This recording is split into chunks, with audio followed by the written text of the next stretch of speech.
نن الله دنیا ته وښول چې د سویډن په سرزمین باندې هغه ناپاک انسان چې هغه د قرآن بې حرمتي کړې وه هغه الله پاک په کم د یو دردناک مرګ باندې الله تعالی مردار کو. نو د دنیا د خلقو دپاره عبرت دی چې ګوره قرآن رښتې دنیا تک به قرآن باقي وي.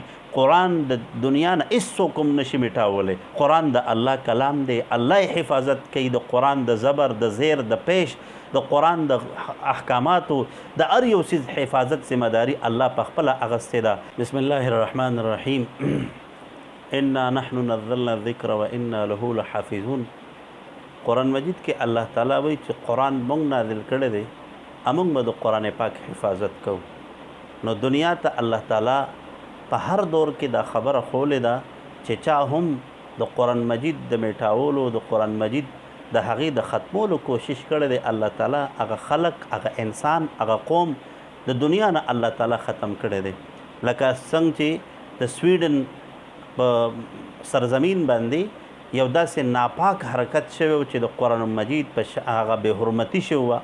الله پاک دنیا ته وښول چې کم الله د ابابیلو په ذریعې سره د خانه کعبې حفاظت کولی شي، چې کم الله په هر مشکل وخت کې د مسلمانانو امداد کولی شي، هغه الله د خپل قرآن او د خپل کلام تپوس هم کولی شي. نن الله دنیا ته وښول چې د سویډن په سرزمین باندې هغه ناپاک انسان چې هغه د قرآن بې حرمتي کړې وه هغه الله پاک په کم د یو دردناک مرګ باندې الله تعالی مردار کو. نو د دنیا د خلقو دپاره عبرت دی چې ګوره قرآن رښتې دنیا تک به قرآن باقي وي.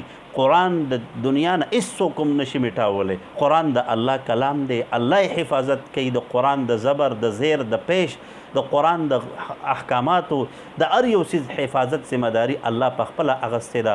مسلمانانو لا نن چې کوم ده نو هغه یو ډېره خوشحالۍ مقام دی، خو د یو عبرته خبره هم ده چې مسلمان له پکار دا دي چې کم از کم په خپل ځان کې دی هغه احساس د بیدارۍ را پیدا کی.